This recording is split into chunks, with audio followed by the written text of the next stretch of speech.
ಸನ್ನೆಗಳಿಗೆ ಸೋತ ಕಣ್ಣುಗಳಿವೆ, ಕತ್ತು ಕೊಡುವುದಕ್ಕೆ ಕಾದ ಮುತ್ತುಗಳಿವೆ. ಹಾಯ್, ಎಲ್ರಿಗೂ ನಮಸ್ಕಾರ. ನಾನಿವತ್ತು ಈ ವಿಡಿಯೋದಲ್ಲಿ ಸಿಂಪಲ್ ಹೇರ್ ಸ್ಟೈಲನ್ನು ಯಾವ ರೀತಿ ಮಾಡೋದು, ಅದೇ ರೀತಿ ಯಾವ ರೀತಿ ಸಿಂಪಲ್ಲಾಗಿ ಫಂಕ್ಷನಿಗಾಗಿರ್ಬೋದು, ಹೊರಗಡೆ ಹೋಗುವಾಗ ಯಾವ ರೀತಿ ಹೇರ್ ಸ್ಟೈಲನ್ನು ಹಾಕ್ಕೊಳ್ಳೋದ್ರಿಂದ ಚೆನ್ನಾಗಿರುತ್ತೆ ಅನ್ನೋದ್ರ ಬಗ್ಗೆ ಸಿಂಪಲ್ಲಾಗಿ ಹೇರ್ ಸ್ಟೈಲನ್ನು ತೋರಿಸ್ಕೊಟ್ಟಿದ್ದೀನಿ.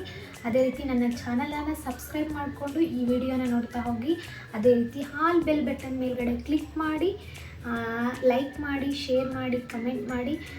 ನಾನು ಹಾಕ್ತಕ್ಕಂಥ ವಿಡಿಯೋ ನೋಟಿಫಿಕೇಷನ್ ನಿಮಗೆಲ್ಲ ಕೂಡ ಬರ್ತಾ ಹೋಗುತ್ತೆ. ಅದೇ ರೀತಿ ಓಕೆ, ಇವಾಗ ನೋಡಿ ಹೇರನ್ನು ಚೆನ್ನಾಗಿ ಸಿಕ್ಕನ್ನು ಬಿಡಿಸ್ಕೊಳ್ತಾ ಇದ್ದೀನಿ. ಬಿಡಿಸ್ಕೊಂಡಾಗಿದೆ. ಇವಾಗ ಸೈಡಲ್ಲಿ ಬೈತಲೆನ ತಗೊಳ್ತಾ ಇದ್ದೀನಿ. ಸೈಡಲ್ಲಿ ತೊಗೊಳ್ಬೇಕಾಗುತ್ತೆ. ಸ್ವಲ್ಪ ನೋಡಿ ಕೂದಲನ್ನು ತೊಗೊಳ್ತಾ ಇದ್ದೀನಿ. ನೀಟಾಗಿ ಸರಿಯಾಗಿ ತೊಗೊಳ್ಬೇಕಾಗುತ್ತೆ. ಸಮವಾಗಿ ಎರಡು ಹಿಂದೆ ಕೂಡ ಸಮವಾಗಿ, ಮುಂದೆನೂ ಕೂಡ ಸಮವಾಗಿ ತೊಗೊಳ್ಬೇಕಾಗುತ್ತೆ. ನೋಡಿ ಎಷ್ಟು ಚೆನ್ನಾಗಿ ಬಂದಿದೆ. ಇವಾಗ ನಾವು ಮುಂದೆಗಡೆ ಕೂದಲನ್ನು ಸ್ವಲ್ಪ ಬಿಡ್ತಾ ಇದ್ದೀನಿ. ನೋಡಿ ಚೆನ್ನಾಗಿ ಕಾಣಿಸುತ್ತೆ ಅನ್ನೋದಕ್ಕೋಸ್ಕರ ಬೇಕಾದರೆ ಬಿಡ್ಬೋದು, ಇಲ್ಲಾಂದರೆ ಅದನ್ನು ಸ್ಕಿಪ್ ಮಾಡ್ಕೋಬೋದು. ಓಕೆ, ಇವಾಗ ನಾನು ಚೆನ್ನಾಗಿ ಸುತ್ಕೊಳ್ತಾ ಇದ್ದೀನಿ. ಜಾಸ್ತಿ ಟೈಟಾಗಿ ಸುತ್ತಬಾರ್ದು, ಯಾಕೆಂದರೆ ಬಫ್ಫು ಚೆನ್ನಾಗಿ ಬರಲ್ಲ. ಅದಕ್ಕೋಸ್ಕರ ಒಂದು ಮೀಡಿಯಮ್ ಇದರಲ್ಲಿ ಸುತ್ಕೊಳ್ತಾ ಇದ್ದೀನಿ. 2 ಪಿನ್ನನ್ನು ತೊಗೊಂಡು ಇವಾಗ ಹಾಕ್ಕೊಳ್ತಾ ಇದ್ದೀನಿ ಕ್ಲಿಪ್ಪನ್ನು. ನೀವು ಬೇಕಿದ್ದರೆ ಟೈಟ್ ಆಗಬೇಕು ಅಂತಂದರೆ ಜಾಸ್ತಿ ಹಾಕ್ಕೋಬೋದು. ನಾನು 2 ತೊಗೊಂಡಿದ್ದೀನಿ.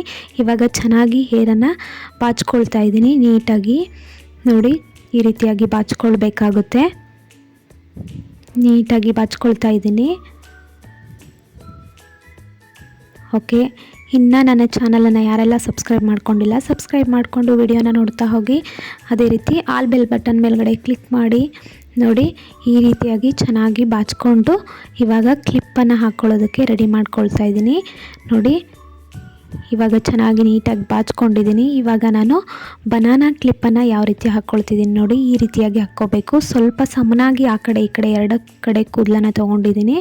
ಈಗ ಚೆನ್ನಾಗಿ ನೋಡಿ, ಇವಾಗ ಈ ಮುಂದೆ ಬಿಟ್ಟಿರ್ತಕ್ಕಂಥ ಕೂದಲನ್ನು ರಿಂಗಾಗಿ ಮಾಡ್ಕೊಳ್ಬೋದು. ಅದು ಚೆನ್ನಾಗಿ ಕಾಣಿಸುತ್ತೆ, ತುಂಬ ಲುಕ್ಕಾಗಿ ಕಾಣಿಸುತ್ತೆ ಹೊರಗಡೆ ಹೋಗುವಾಗ ಔಟ್ಸೈಡಲ್ಲಿ.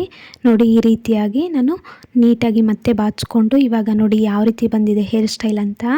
ಇದು ಸಿಂಪಲಾಗಿ ಬೇಗನೆ ಕ್ವಿಕ್ಕಾಗಿ ಈಸಿಯಾಗಿ ಮಾಡ್ಕೋಬೋದು. ಈ ರೀತಿಯಾಗಿ 2 ಸೈಡಲ್ಲೂ ಕೂಡ ನಾವು ಹೇರನ್ನು ಸ್ವಲ್ಪ ಸ್ವಲ್ಪ ಬಿಟ್ಕೊಂಡ್ರೆ ಇನ್ನೂ ಚೆನ್ನಾಗಿ ಕಾಣಿಸುತ್ತೆ. ನೋಡಿ ಸೂಪರಾಗಿ ಬಂದಿದೆ. ನೀವು ಕೂಡ ಟ್ರೈ ಮಾಡಿ, ಯಾವ ರೀತಿ ಇದೆ ಅಂತ ಕಮೆಂಟ್ ಸೆಕ್ಷನಲ್ಲಿ ತಿಳಿಸಿ. Thank you so much. ಇಷ್ಟೊತ್ತು ನನ್ನ ವೀಡಿಯೋನ ಯಾರೆಲ್ಲ ನೋಡಿದರೆ ಥ್ಯಾಂಕ್ ಯು ಆಲ್.